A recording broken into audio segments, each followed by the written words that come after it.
Okay. Hello, everyone. Welcome to our live webinar on LinkedIn. Today, we organize a special session dedicated to storytelling tool in sales and international business. So today we will talk all about how you can utilize storytelling in your selling process. If you probably have ever thought about this or not. So maybe in this digital age, it sounds something irrelevant, but still we do believe so that it is relevant. So my name is Nadia Mamet. I'm a co-founder of Manatex Digital startup company from Paris, France. So some of you probably already participated in some of our events because we organize it from time to time, sharing our knowledge about digital tools, about export, about different industries, about different countries. So, for example, the previous webinar was dedicated to the international business in United Kingdom and how to sell to the UK. But today we chose a very special topic, some interesting topic that makes, for example, myself personal feeling like really gives me a lot of positive vibes. And I'm a very experienced in sales and I utilize it all the time. So, but before we start, just let me please utilize my minute of glory here. So just to remind those who doesn't know what Manatex is. Manatex is, as I mentioned, a startup company. We are based in Paris, France, and we help exporters from all over the world to sell with artificial intelligence, to scale up, to get through the whole internationalization process with the help of AI. This is not something that you imagine, so it's not ChatGPT similar or related something. So we built our own platform. This is called AI Agent Manatex Digital. This is a digital expert assistant. We created our own algorithm, a very sophisticated one, which helps companies on all the process of exportation, market research and market prioritization and roadmap and partner search and you name it. So our clients are also banks, our clients are also some trade associations and business schools, because this platform also helps international business professors like myself, for example, to educate students all this internationalization theory on practice. So before we start, just let me remind you that you can ask questions. We are on the Stream platform, so please add your comments under the post of LinkedIn. So we will come back to these questions. So if you have some questions, I'm asking for some examples and so on, please don't hesitate to put it under the post on LinkedIn. So we will read them out loud and answer. So, and my colleague who is here today, my friend, so she also came here. So because she has so much knowledge about cultures and so on, so she's happy to answer, myself as well.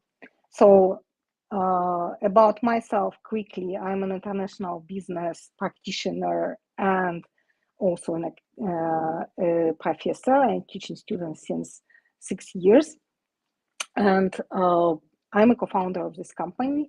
So basically, Manatex is mine and my colleagues' digital child. We put our knowledge so inside this platform.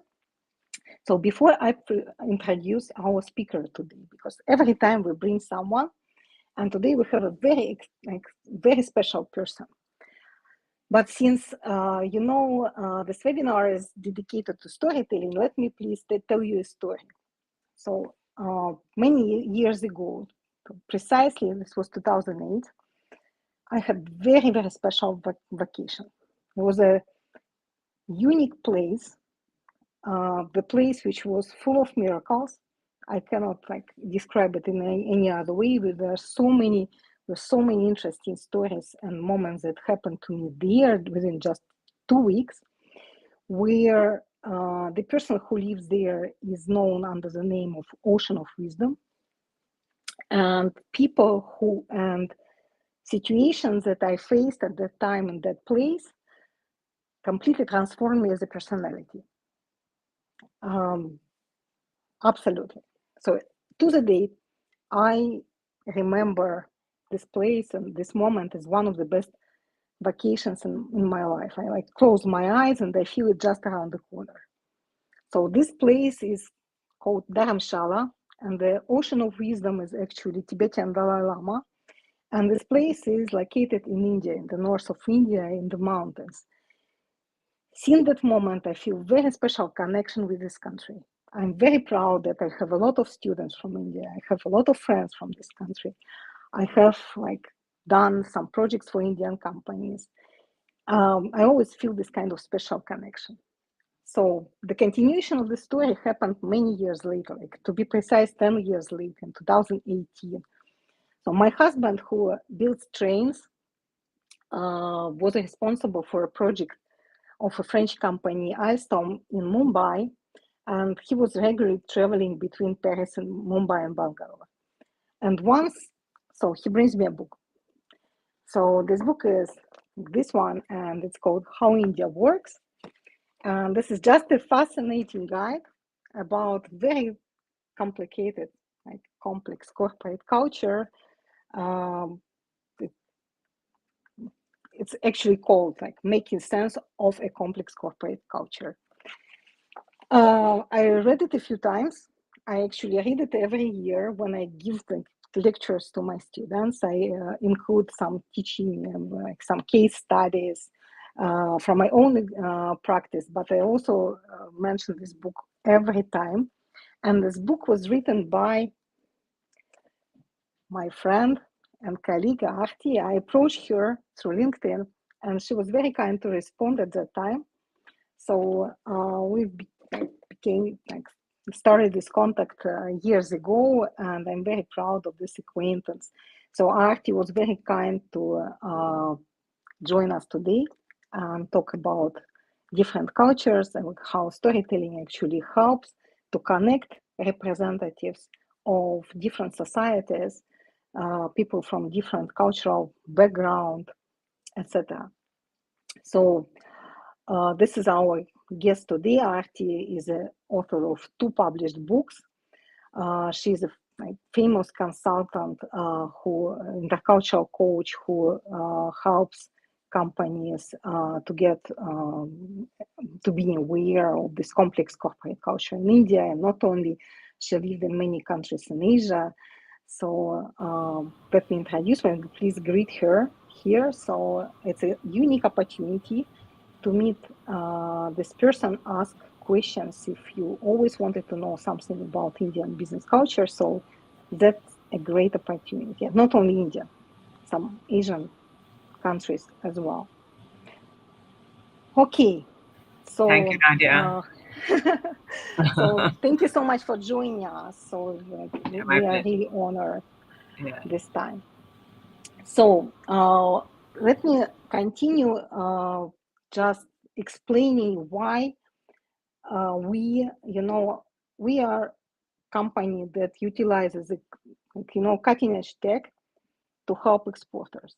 So why on earth people like us decided to organize some webinar about storytelling, like blah blah blah. So it's okay, so how storytelling can help selling? Nobody really understands. Maybe some people do if they experience that, or you probably know such people that you don't get it. How come? But they actually can sell practically anything, like snow to people who live on the north. The truth is that we live in a very special moment. Content creation is not difficult anymore. So I see Banu started commenting on our post on LinkedIn. Banu started to support our organization that it is like a friend of our company years ago with the content creation also. as a digital marketing manager. So at this moment, content creation is something very easy. You can ask ChatGPT, and ChatGPT will create you everything you want. So what's the problem? So why don't we create an ocean of small videos and we swim in this and so on? The truth is that truly emotionally connected, you can be only with a real, true story, with something so which is like told from one person to another, even in written. So probably everyone remembers some story that changed their life or changed the understanding of became like really transformative for yourself. Okay, I'm a professor, as I mentioned, so I like to give students some tasks. So if you want to get something out of this webinar, so of course you can just listen to, or you can just also write down some maybe thoughts, ideas, something you get out of it. So I would like you to reflect a bit on why did you decide to come today? So what made you attracted to this topic? So what do you expect from this? This is first thing. And the second is also try to recall maybe some stories that you feel like especially moving and maybe changed your life in a way. I just mentioned my trip to India and how transformative it was for me, namely because of the people I met, namely because of the things I heard, and some teaching of people whom I met there, and so on. I can say so that, for example, Jhumpa Lahiri, by coincidence, also she's a American-born Indian writer, so it's my favorite storyteller at this moment. You just open a book and you forget about everything. So she describes simple circumstances in such a beautiful way. Many years ago, I had a difficult moment in my life, and what helped me at that time was 3 stories of Steve Jobs, a famous speech that he delivered during the Stanford graduation ceremony. He was telling a few stories about his life, and for me, this was also a great support in the moment which was challenging for me. So try to recall something that you had maybe in your life. So now, how this all is connected to international business and sales. So why sales is why do we speak about storytelling here? Why don't we talk about storytelling only about, in the context of reading to our children or connecting to our friends? So in fact, it's all the same. Try to recall also the situation when you maybe won a deal because of the story you told. And I don't mean a really business deal. So it can be a business deal, it can be something like negotiating something in the hotel, and you have to tell a story that something happened and you need exactly this place, or maybe this was a school for your child, or maybe something else. So storytelling helps us to connect with people emotionally, so we can utilize it so in different situations. So write it down. So have you ever won a deal because of this some story? What made you connected? Let me give you an example of how story can change everything in international business precisely. So this is a real situation, a real case study, but 2 different ways of presenting it. The one is a dry pitch for the clients. Us, Manatex, we are telling the story. So the dry pitch is, do you have a success story? And we can say that, yeah, we had a client. This client was from Kenya. The client was exporting tea. And we, with our methodology, with Manatex, we helped this company start selling Central and Eastern Europe.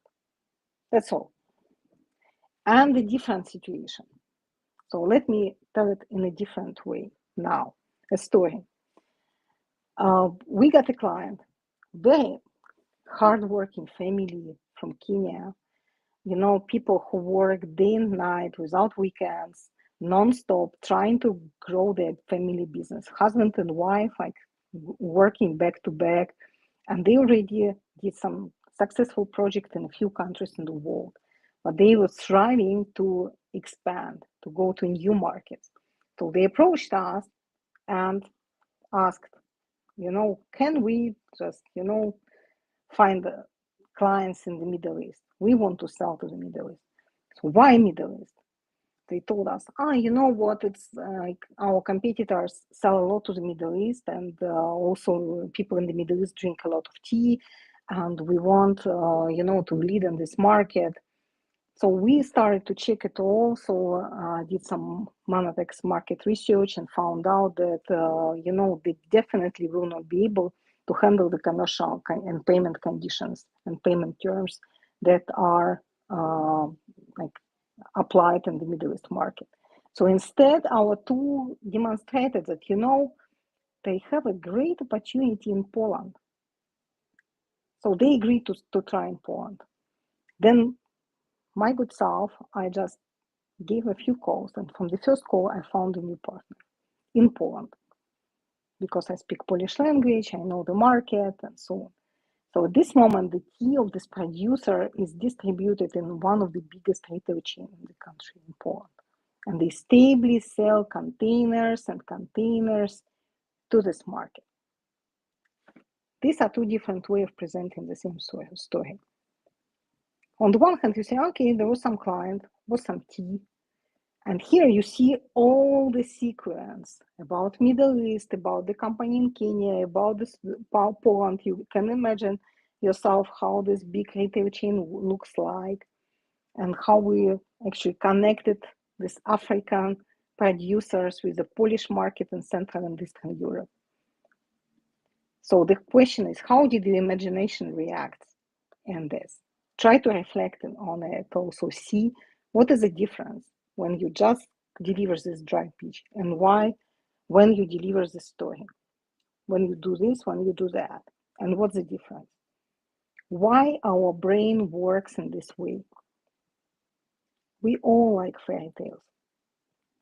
I mean, even if we are crazily busy, if we are still like, you have no time, I think it's one of the most, like, for example, if we are parents, we should read to our kids, and we should like see that our kids read books. Why? Because their imagination becomes rich and reacts on the story and so on.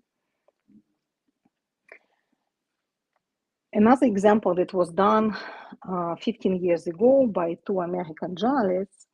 So what exactly they did? The hypothesis behind this experiment was that, a small story, even a small story, can change the value of a very small thing that doesn't cost anything. So what they did, they bought 100 objects that had zero value, almost like $1 in average, like, I don't know, some old stuff, broken candles, and so on. And the value of all these 100 objects was $129. Then they collaborated with some storytellers like bloggers, journalists, and so on, and asked to write 100 stories, a story behind each subject. And then they sold these objects again, but with a story. So you could buy a broken candle or a small like toy horse, which is old and with a story behind it. So they were actually selling a story in a frame. How much did they earn? So they increased value for almost 3,000%. So the hypothesis was proved, so it was a proof that was proven that actually the story brings a lot of value on the table. Why it's such a powerful tool? Because our clients become more connected to us emotionally, more open, more generous. Any client in my country, and especially, of course, in a different country, because building a relationship in across cultures, it's always complicated. Why is that? It's because stories are connected to our neural hormonal system and activate So different hormones like oxytocin, like adrenaline, and so on. So the way you tell it, so we imagine it, we start feel things, we get emotionally connected.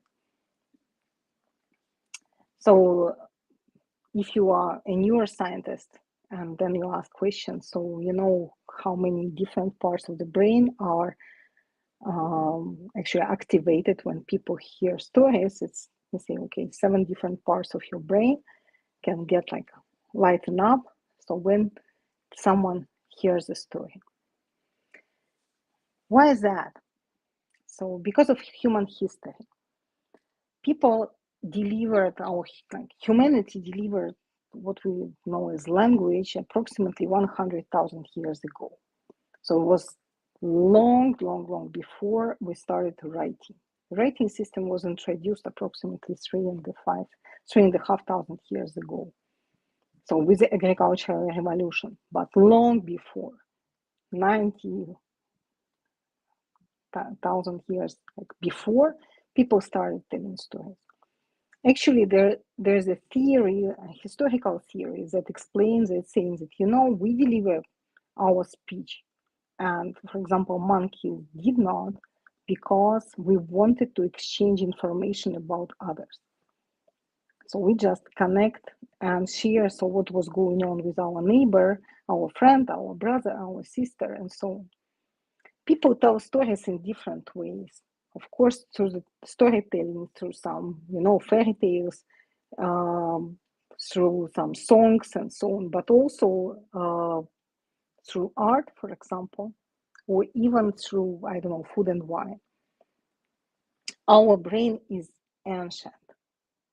ChatGPT was released, you know, created this first version 3 years ago in 2022.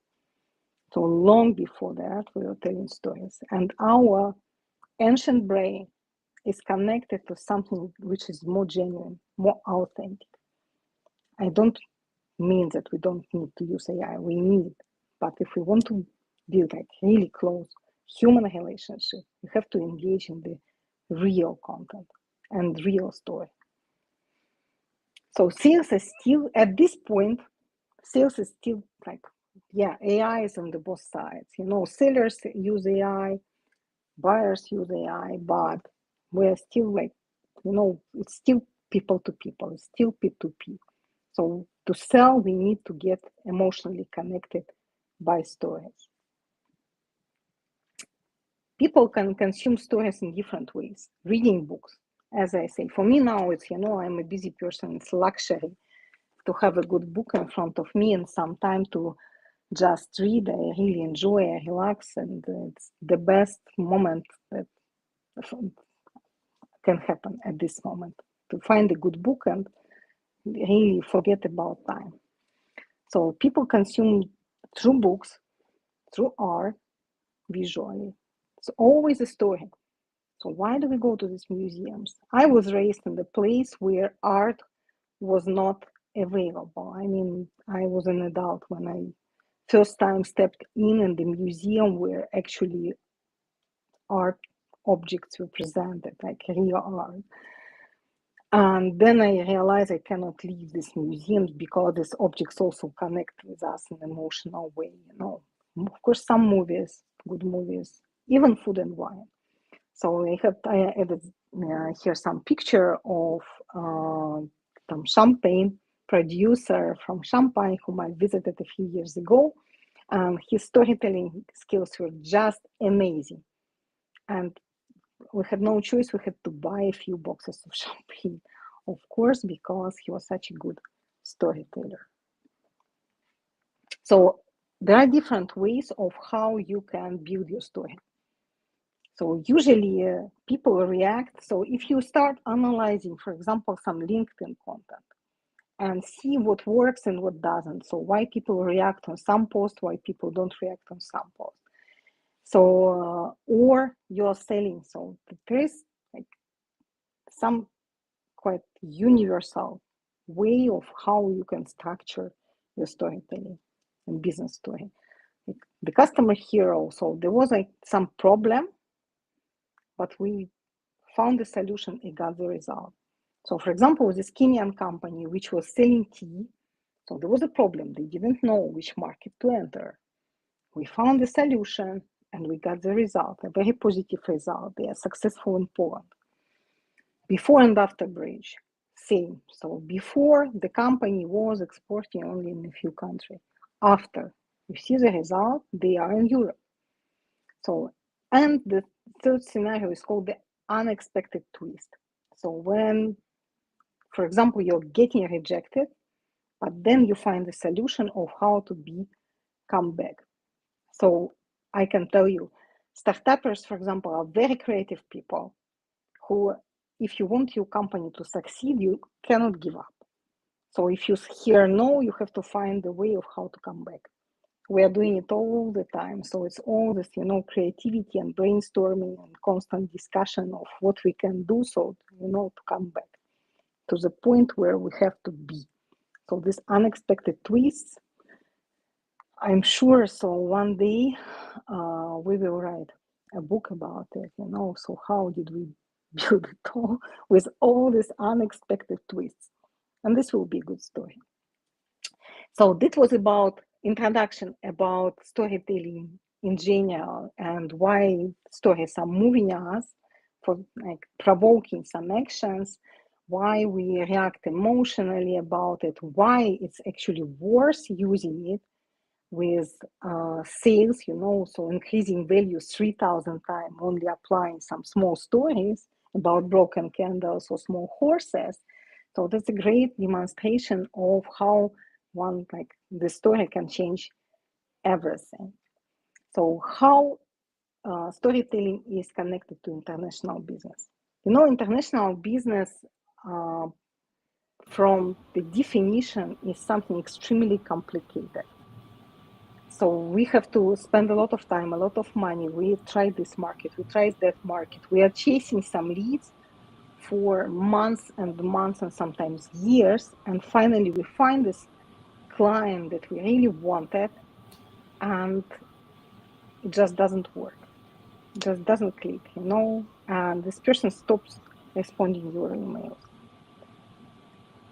So we have to apply all possible tools, all the toolkit available, so that it works, especially in the world which is, becomes more and more competitive and saturated and unpredictable in international business, with all these issues with geopolitics and this financial instability and inflations and so on. So we have to secure our deals. So now it's enough for you to listen to me. So now we have to listen to our beautiful speaker, our guest. So, Arti, my question to you. So, you're an intercultural coach and expert. You wrote all these great books. So, can you please tell us how the stories becomes relatable across cultures? Some probably situations from your life, or how can you just explain it? Thank you. Yeah, sure. Thanks, Nadia. And I look forward to reading your book on stories. What you just said in the earlier slide. I will. Yes, yes. Okay. Um, so look, a story is a story, and it carries meaning, it carries flavor, and everybody enjoys it. But I think it becomes even more important when you are working or communicating across cultures, because sometimes just the words or the data points are not enough, and a story provides that extra layer and that extra context. So I think it becomes relatable when it taps into universal human emotions, human experiences, but with a certain degree of cultural sensitivity. Yeah. So when you talk about something, that matters to all of us as humans, I think it touches a chord. So let me give you a couple of examples. I'm going to talk about this topic through stories, since we are on the topic of stories. So one is when the goals are shared or the values are similar. So this is an example of two companies that were in talks, for a business arrangement. One was a Southeast Asian car company, and the other was a German car company, and they were in talks. And the German CEO, told the Asian CEO that I want to share a story that reflects why I think this partnership can work out. He said last year we worked with a partner who didn't want to spend much money on safety checks.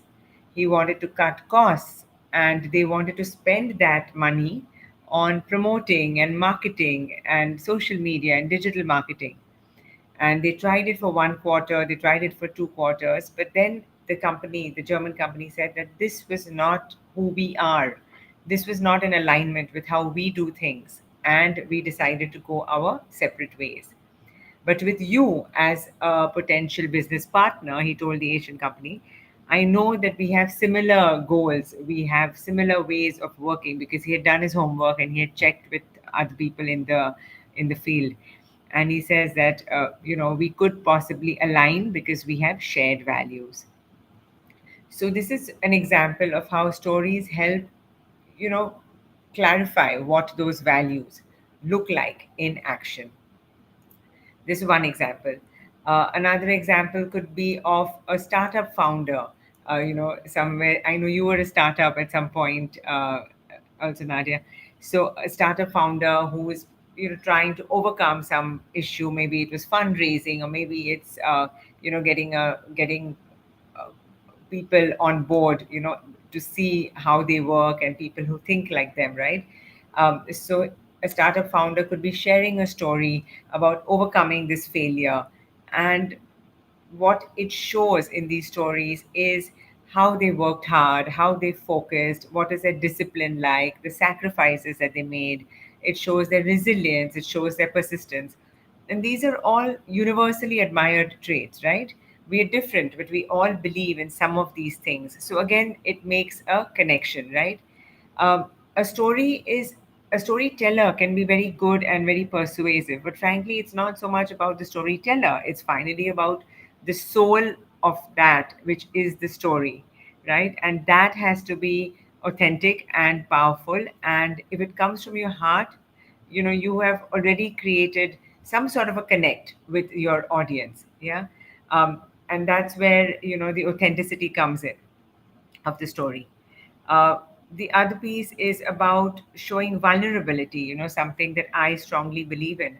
I know of people who have come to work in different countries, and they come out for 2 years, 5 years, and they're very senior, very experienced in their markets and their countries back home. But it takes a lot for them to come and say, uh, I know my work, I know my job, I know my skill sets, but I'm not sure how things work here. In your country, how do meetings happen? How do decisions take place? Can you help me understand this? This is something that I, as a coach, would have a conversation, but they could also have this conversation with a colleague, in their company.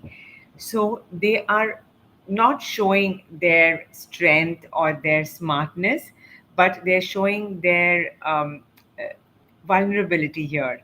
And again, that's something that always makes a connect, right? Because suddenly you are on the back foot and you're thinking, oh wow, here is this very senior person, but this person saying, I don't know, can you help me? So that always makes a huge connect, I feel, in a different culture.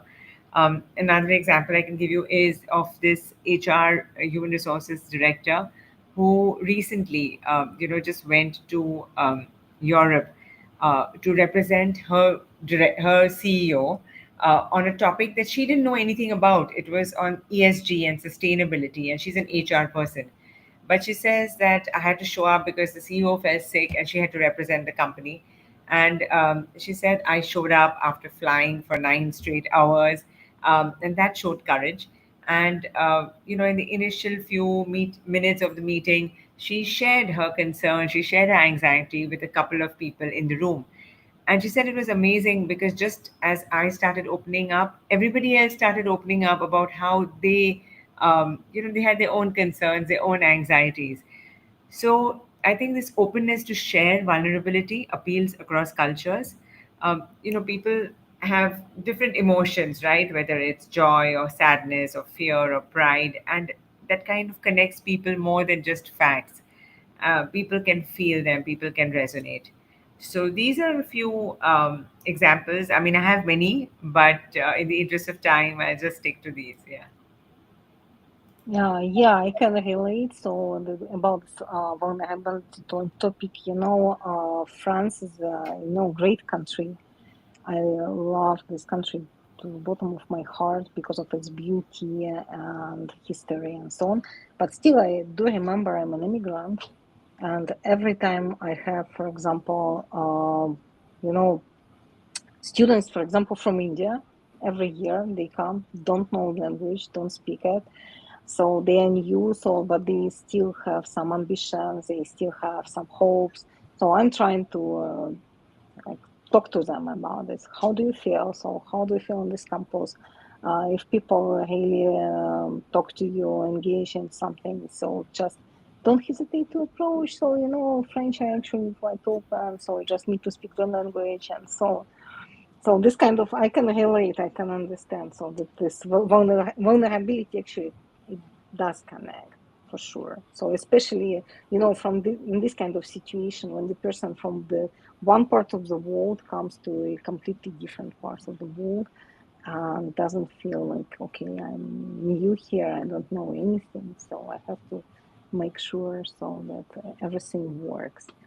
Okay, so we move to the next part. Okay.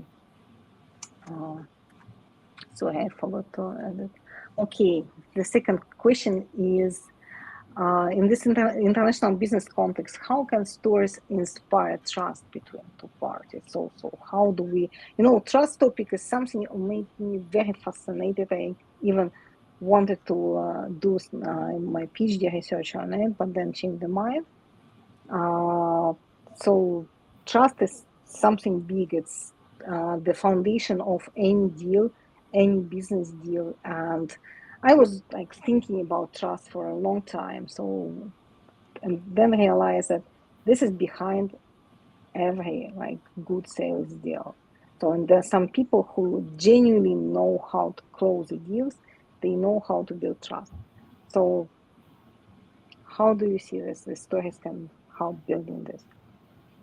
Yeah, no, I agree Uh, with you. I mean, trust is really the cornerstone of working, in international business and across cultures and everything else, right?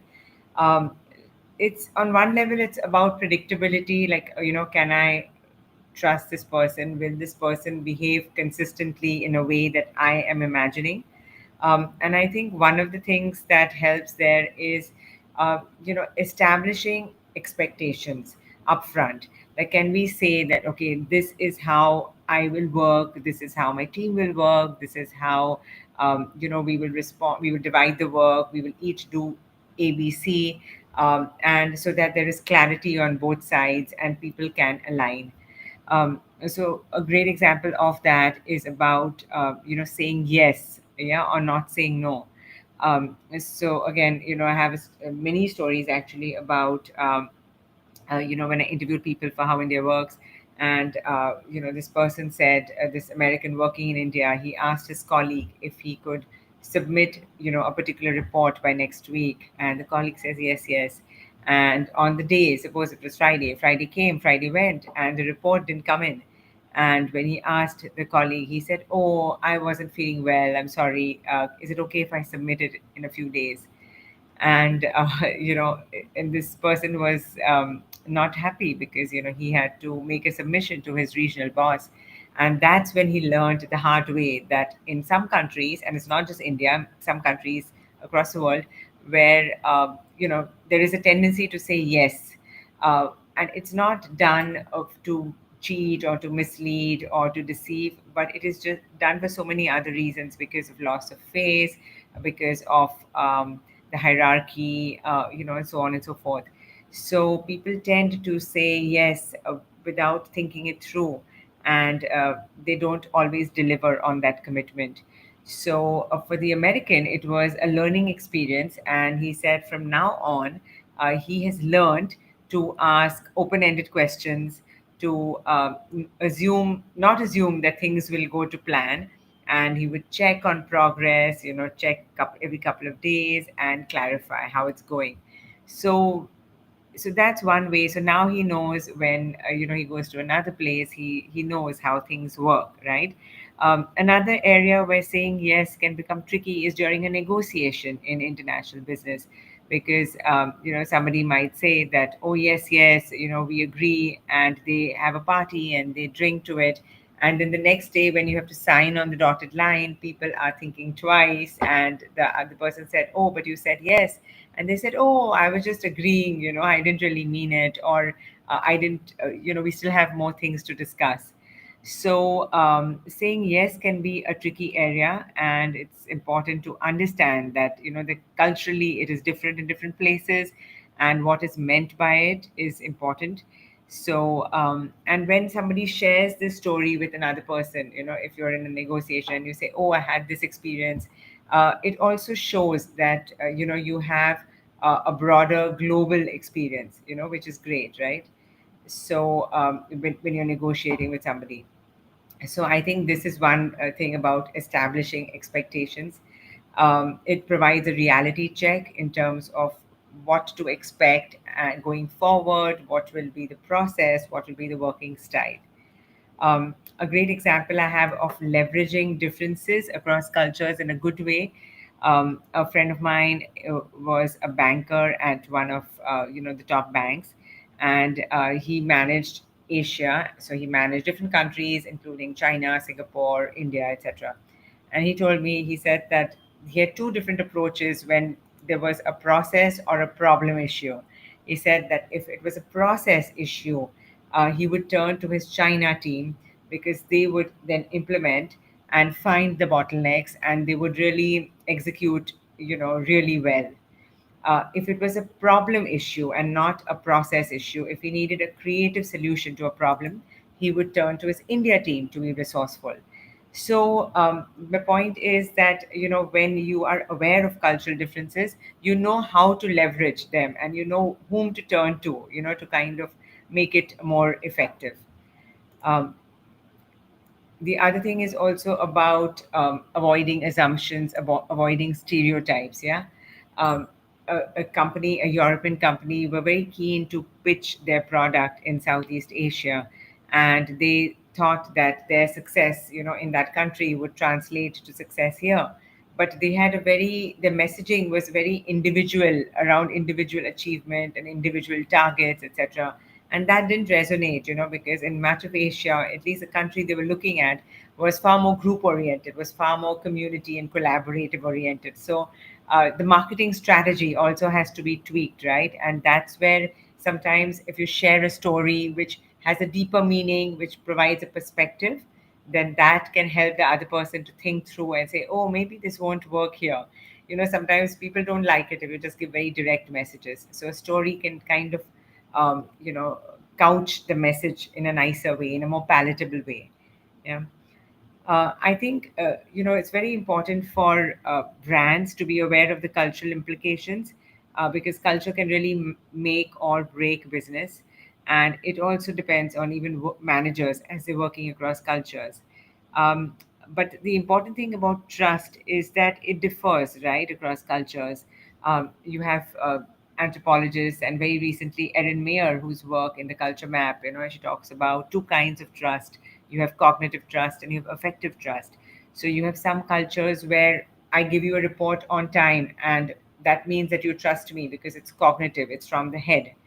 And then there are cultures where I'm your friend and I like to hang out with you, so that means that I trust you, right?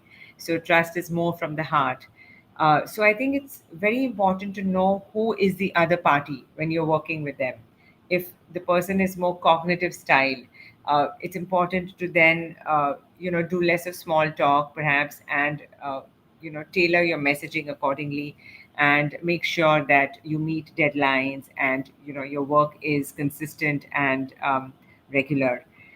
If the person is from a more effective culture, you should take the time to develop a bit of rapport. Maybe go out with the person, have tea, coffee, a drink. Talk about their family, talk about events, talk about sports, talk about different other things, so that there is a bit of camaraderie and a bit of um, connect which is built in, and then that will help smoothen things, and that will help build a very strong foundation, yeah, for success. So there are loads of stories that I have and I can share, as you know, but I think broadly these are some big areas around trust. And lastly, Yeah. I think, Hmm. yeah, I don't know how we have a time, Nadia. Do we have Yeah, time? we have. We have Don't time. worry. Okay. So, okay. And the other piece about building credibility. And here I thought I'd share a personal example. When I was looking to speak with people, to interview people for my second book. What happened was, the first book I was based in India, but the second book I was based in Singapore, and I was looking at people across Asia. Now, some of these people were not known to me personally, and I had to really, make that connect over a Zoom call. And it was not easy because I didn't know them, there was no history. And what I did was what I know how to do best, which is, I shared my journey, I shared my story. I told them about how I had written the first book, how I do my work, how I believe in adding value to myself and to others, and working hard and making things happen. And I spoke about the struggle, the small wins, and all of it was authentic and real, and that really helped to build credibility and trust. So the fact that I was a published author with a prior book, that certainly helped to build credibility. But the fact, along with the stories that I was sharing, my personal experience and my journey, that made it persuasive, and that created, impact and connection. Because I think beyond the words, people want to see your attitude, people want to see your mindset, and that comes through with stories. Because stories display what's important to you, how you think in a particular situation, can you be trusted? And that's really important in sales and in international business. Persuasion happens when strong data meets a good story. And you have, I mean, I would strongly tell everybody listening that it's important to keep it simple, clear, don't have too much jargon, and you don't have to be a good storyteller, you just have to say it from the heart. I think that's the real deal. And when you're working across cultures, you have, sure, there is a place for logic and facts, like logic convinces, but emotion is what Hmm. really moves. And trust in many places really comes from that emotion, and that's where stories come in very handy. So yeah, so that's what I wanted to share here. Yeah, so thank you so much. There are a lot of things that come up in even to my mind because of everything you just shared with all of us. First of all, that yes, I also noticed that different cultures are looking for different like things, different parts of the story. So, like I don't know, Germans and Austrians, for example, they are more interested into details. And for example, yes, people from, like you said, from all this hard trust oriented cultures, they are more interested into who you are and what you like, and who your parents are and so on. So what kind of childhood you had, so how did you spend it, so what countries you travel, and etc. So definitely, so we can look into different things, and also about, um, like you said, that facts are important. For example, in this startup culture, so of course we have to demonstrate that we as a company are like committed and credible, so we can deliver the result. So we have to demonstrate it to our customers, to our probably potential partners and investors and so on. But also we have to show that we are a team and we have a story behind it. So always we tell that yes, our company is 2 years old and we started working on our product like 3 years ago approximately, but in fact it's much older. So I put in this product like the knowledge of 20 years. My colleague did the same. So all in all, so the tool is 40 years old or even more.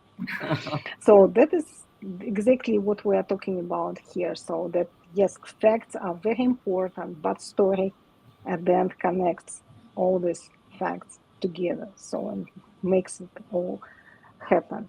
So I hope that our audience learned something new today. So that my big message is, we are lonely. I mean, not maybe myself, or I mean as humanity. And some parts of the world, people don't have friends anymore, so don't have partners anymore. So it's like they really struggle. They need this connection more than ever before. So even if you don't realize it, maybe your colleague is struggling this way. So stories make us connected. You publish something on LinkedIn or somewhere else, make sure that the story is personal. So people are looking for this kind of human connections. Approximately, it was 1 year and a half ago. My colleague and I, we attended one high tech event in Paris, and there was a guest speaker, one of the unicorn founders from the United Kingdom, the person who created some medtech startup company and became a unicorn. And he said at that moment to the audience, when he was a keynote speaker, that it will be less than 2 years, and they machines will become smarter than all of us together, and probably richer than all of us together. But they cannot hug. So go home, hug your parents, friends, partners, Mhm. sisters, brothers, children, like everyone. So this is something they cannot compete with us, So we have to stay humans. Of course, this artificial intelligence technology brings us as humanity to a completely different level, but we should not be lonely. And stories help us connect.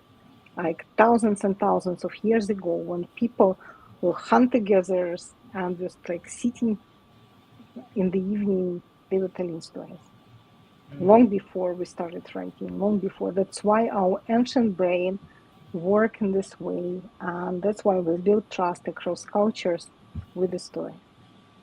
So you still can add your question in LinkedIn. So if you want to ask us something, we still have a few minutes. Now, let me please mention that I'm a professor here. So get back to the outline which you created at the beginning. So why did you come here? What was the story that are moving you? And also try to write down like 2 or 3 takeaways from all this webinar. And then you can start brainstorming with your colleague, and even maybe asking in this kind of help of ChatGPT. So how to connect stories with your product and your customers. And then good luck with storytelling. So don't forget, so when you start using it cross-culturally, when you start, talking about your experience or your product, then you have to adjust the story from like country to country. That in Germany, you tell it in the way you don't tell it in India. So you have to change it in a way. Okay, please do your homework.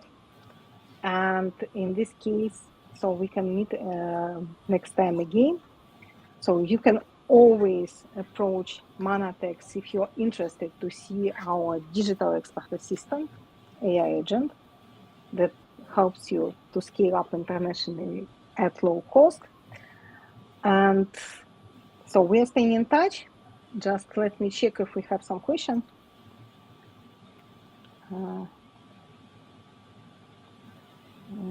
I think that we had quite a lot of people attending, but I don't see the questions. Only one comment. Okay, Banyu, thank you so much. I'm also proud that you are my ex-student. That's great. So if nobody wants to ask questions, so please don't hesitate. We are always in touch. We like human connections. So please approach us, ask questions. I'm always ready to respond. Okay, Dear everyone, thank you so much for coming here today, Arti. So, from the bottom of my heart, thank you so much for all your stories, everything you shared. You have so much knowledge, so that it's definitely, I don't know, I feel like, okay, we are using it again today. Thank you so much for writing your great books, for connecting with people and being prepared to talk to you, to this international audience from all over the world and bring this story. Uh, Thank you, Understand? Nadia. My pleasure. It's always fun to interact with you. Yeah, and I think this is a great topic, the storytelling, because also, with AI and ChatGPT and all of that, but that human connection, is missing in the algorithms and the trends and all of that, right? I think that no one can replace and no one can, kind of do about. So I think that's really special, and that's what we bring to the table, right? Yeah. Yeah, absolutely. These tech people who come and say that, go hug your kids and your partners. So we are tech founders. So one more like last story. One of my students recently asked, I just instruct them now, don't use AI. Now think with your own brain.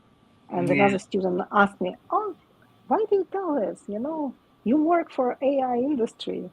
So it's like people who work for AI industry want everyone to stop thinking. So it's very much the opposite. We want to make people smarter. That's our mission, you know. Yeah. Okay, once again, thank you so much. I don't take your time anymore. So thank you everyone for coming, and please connect with us in case you have any questions about storytelling or platform or international business or different case studies. See you next time See and you. have a Thank great you. summer, Yeah. everyone.